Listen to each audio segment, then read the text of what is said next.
Retail Revolution is a special, limited podcast created specifically for retailing and service design, a unique course that is part of the Fashion Management Graduate Program at Parsons School of Design in New York City. Each episode features in-depth conversations with guest experts in omni-channel retailing with myriad perspectives: technology, consumer engagement, data analytics, merchandising, and more.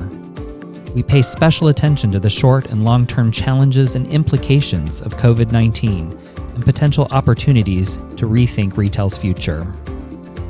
Retail Revolution is produced by Joshua Williams and hosted by Christopher Lacey. Both are assistant professors in the School of Fashion at Parsons. Welcome to a very special Retail Revolution podcast in partnership with Parsons Festival Here and Now. Parsons Festival is a celebration of our 2020 graduates. And today, in this very special episode, which is video and live, I have with me, coming from the background, Joshua Williams, fellow assistant professor in the MPS Fashion Management Program, as well as co-creator and co-producer of Retail Revolution podcast, and two ladies that I have come to know and value and respect, Maloney Kathari and Caitlin Forbes. Both are MPS Fashion Management students, as well as Retail Revolution interns. Thank you for joining me today, everyone. Thank you for having us. So I'm going to jump right in here. When we said we were going to do this, the first thing that came to my mind is I wanted to ask you, and I'm going to start with Caitlin on this one. Caitlin, how do you think or view the fashion industry differently now than you did, coming into this program? I think the biggest difference is that I think about the big picture now. It's not just about the final product, but the way in which the final product came to be. So 3 things that come to mind that I think of differently are consumers, retail, and products. For consumers, I now see them as smart, curious, inquisitive, and today they have so many resources to know so much more than consumers have in the past, which means that brands need to be transparent about where their money goes, the production, supply chain, materials used, their margins, all of that. And because today the young consumer wants to know and cares about the systems and practices about brands. And then for retail, I had doubts coming into this program that brick and mortar would last forever. And now I fully understand how deeply rooted fashion is in brick and mortar, and e-commerce won't be able to break that connection.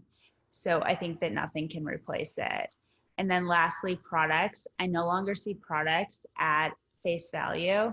There's so many products that look good from the outside, but after this program, I really learned that diving in deep to the history of products and how they're made, there's so much that goes on behind closed doors of a company, and some of these glorified products aren't necessarily as good as they seem to be. So to look at everything with a very critical eye.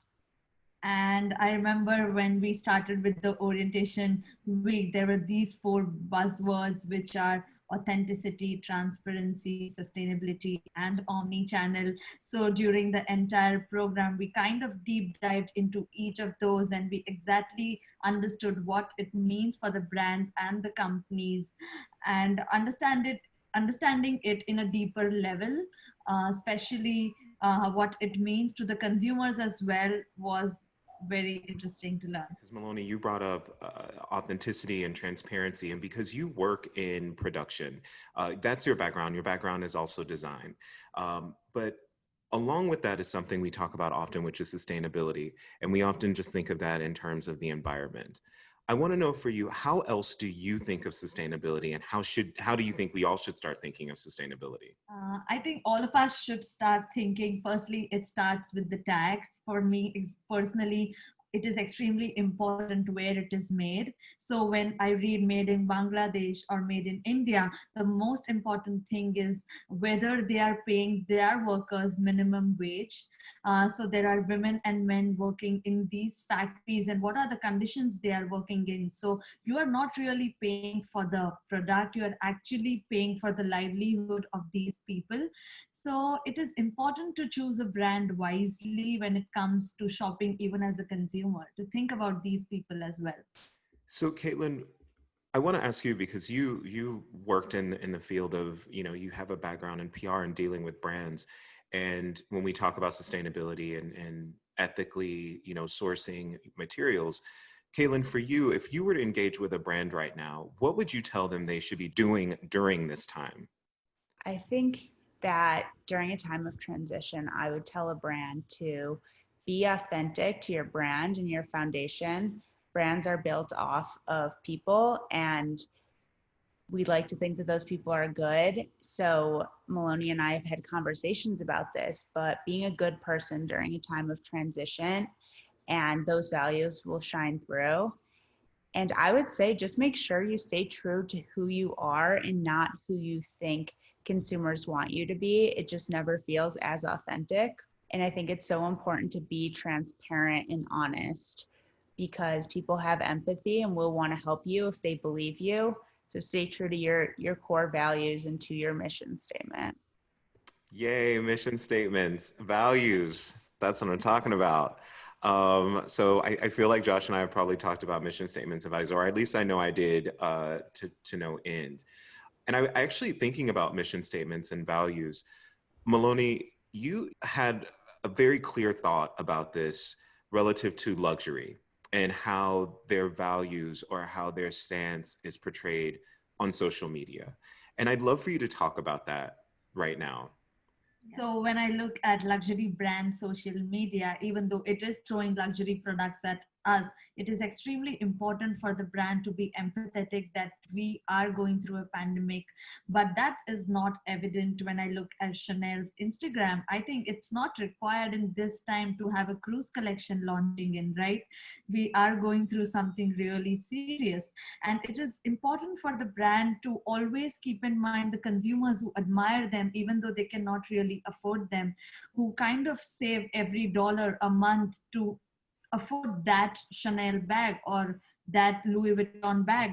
So to be really empathetic in terms of what they put out there on Instagram, compared to that, when I see Nike's Instagram, which is "You Can't Stop Us," the recent ad which they launched, it was crazy, and it kind of motivates you that, oh my god, we are all in this together. And it actually showed the matches and the sports teams who have lost and who have like later conquered and being number one. So yeah. It's interesting that you're talking about awareness because it's not that we necessarily think that Chanel has to be doing, pandemic type things, but it's just the acknowledgement, right? That we're all part of this thing that's happening in the world. Caitlin, I want to ask you because what part of being in fashion management, the whole idea is you could go into a company and really manage what's going on in it. And with all of you who are, this is your first year to graduate, we're graduating our first management program, but with all of you are also those who are in design and in textiles. If they were starting a brand right now, what advice would you give them from what you've learned in the management program? I would tell a brand to create a strong foundation, and I would tell them to pay attention from every single aspect from A to Z. So it's not just about the end product, but about every single thing that you put forth through that middle phase. That's so crucial. So the production, where you choose what country you source your materials from, to transportation and the supply chain, to getting that product and marketing it, advertising it, social media, e-commerce. So you have to pay attention to all of these letters, and it can't just be the first one or the last one. And spend time and really think through who your brand is and how you want it to come across to the consumer. And I would tell new designers to have a strong mission statement and then work through that alphabet to get to where you want to be, which is the product, and be unique with that product. Don't just put out what's already on the market, because there's so many different products.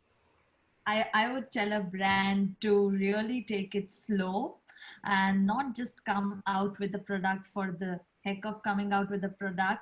And it is extremely important for them to create an experience experience and a service, be it online and offline, because we post pandemic, it would be really hard earned money that people are spending on you, right? Like you got to be really special. You got to create an experience for the consumer that he or she wants to come back to you, not just because you had an amazing product, but you also had a really, really great service. We spend so much time talking in this program about all of the many complex things that go behind a brand, because I think it's, as consumers, we look at fashion and we think, oh, it's so beautiful, it's so sexy, everything seems perfect. But behind the scenes, it's a lot more complex. And you've already mentioned sustainability. Caitlin, you mentioned sort of all of the different layers, the A to Z layers of running a business. And I'm curious if there's one thing that stood out in the program in terms of what you've learned that you think could be brought to the industry, or that you would bring into your own careers if once you start a new job or start your own company. What would be one thing that you would do? I think one kind of important kind of detour that I've taken since been in this program is, as Chris said, I've worked in PR. I've worked in a lot of different fields, and some fields I felt more fulfilled in, and in those fields were the fields that I could really help people. So I think that making the world a better place is really important to me, and making everybody around me happier. So I think that I would, I don't know where my career is going to take me, but for instance, if I wanted to become a stylist, I would want to help people and make them feel better about themselves. And I think through this program, it was so amazing because we had a wide variety of guest speakers in technology, the CFDA, design, any guest speaker you could think of, we had representation from that field, seriously.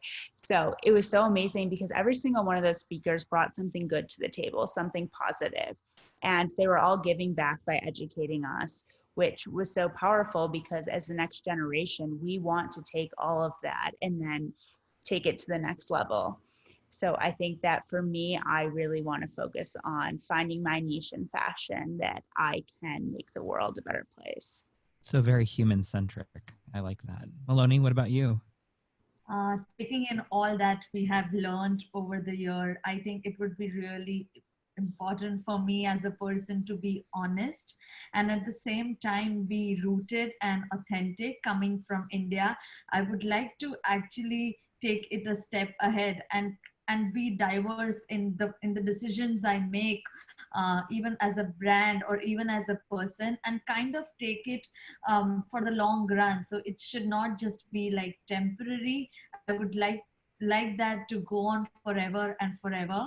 So yeah, be authentic in my approach towards everything. Design is something I would love to learn from, and always keep learning as a brand. Like I kind of don't like it that some brands have stopped learning and stopped innovating.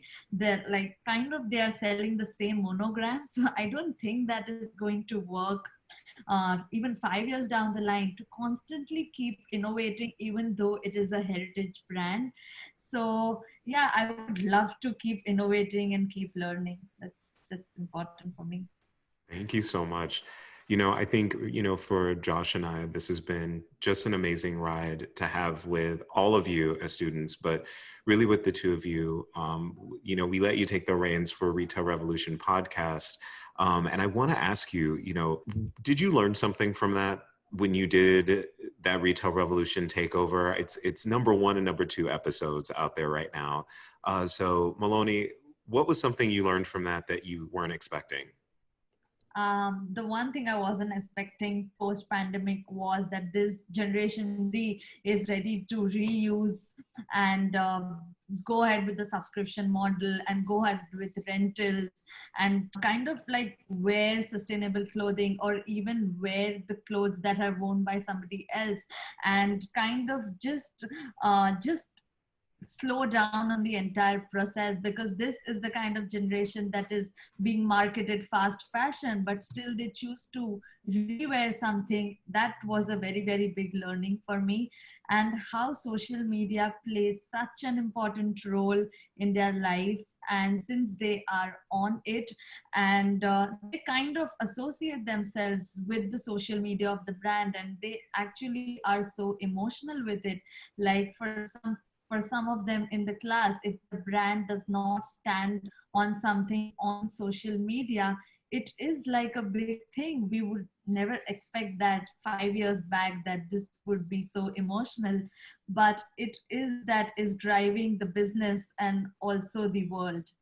Yeah, so I think for me, the two biggest things that stood out were one, all three of the Gen Zers that I spoke to all ensured me that they would prefer shopping in person in a brick and mortar store than online.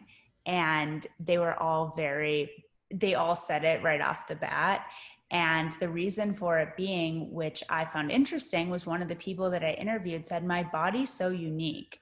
So it's really hard for me to order online unless I know that exact brand that I order from, because everything fits me differently. So I go into a store, I need to see how long the shirt is. I need to see what it's made out of to see if it's going to shrink. And especially for shoes as well, there's no universal shoe sizing. So when I go to order shoes online, they never fit. So for me, I have to go into stores, and the other ones also expressed them wanting to go in stores for the experience. And they liked finding cool, unique clothes, thrift shopping, whatever it is, that it's just not highlighted the same online. One, and two, they don't get that experience shopping online and being a part of the store. And the second thing was, one of the people that I interviewed said that her Instagram knows her better than her mom, and she really likes shopping these unique brands that we wouldn't see in a brick and mortar store. So she actually visited Schofeld's in Soho, and some of the brands that she liked were in the store. And I think it was just, she said that that's where the future of retail was. And I think that that's so interesting, because I see a lot of people wanting to buy different clothing, but also wanting to shop in person.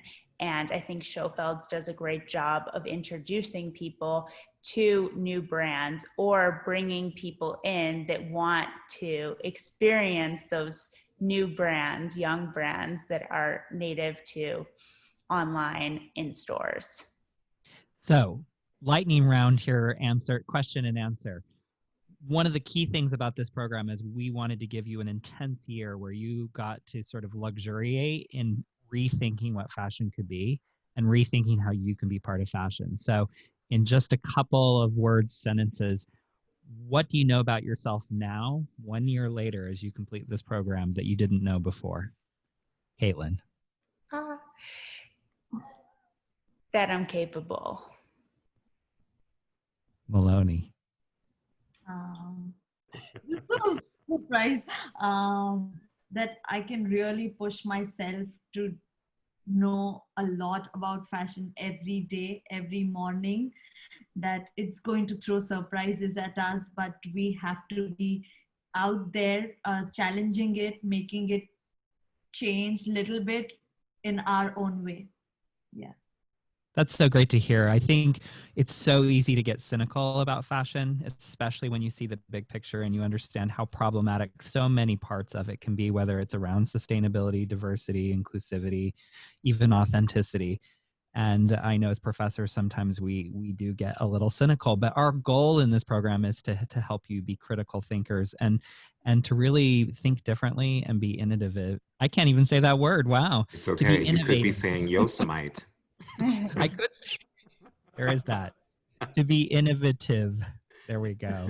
And it is really inspiring to see the change that you've gone through and frankly all that we've learned from you. Do you guys see a change in all of us? I wanted to ask that. Yeah. I definitely do. I think, the biggest thing I think for all of you is, and what I think we got to see is your critical thinking skills grow so much, and really understanding how to connect the dots, and not taking things at face value and going, okay, the data shows me this. This also shows me this. What story is it telling? And I think that's a sign of great managerial or leadership thinking and strategic thinking. I would absolutely agree. So many of you, you're right, Caitlin, came in and said, well, brick and mortar's dead. And the funny thing is that Chris and I look at this and go, but you're shopping in the store. So how do you walk into a program saying that when you're actually doing the opposite? But really connecting those dots and then understanding sort of the bigger picture and really being able to see all the different layers that go on in fashion. It's a very complex business. I can definitely see a difference from last August to this August. And like I said, it's inspiring to see because it is a very quick and intensive program. Thank you guys so much. I think speaking on behalf of Maloney and I, we've learned so much from the two of you, and you guys have been amazing teachers and mentors to us through this entire year. And we are lucky enough to continue learning from you guys by interning at Retail Revolution. So thank you so much for being those people. Thank you both so much. This is great. Caitlin, Maloney, we're sending you a Venmo check in the mail for that. Thank you so much. Or wait, what is it? It would be a Venmo wire. This has been a fantastic episode of Retail Revolution.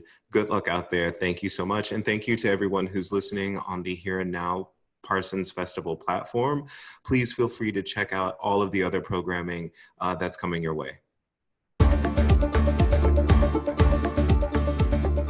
Thank you for listening to this episode of Retail Revolution. A very special thank you to everyone who has helped make this podcast possible.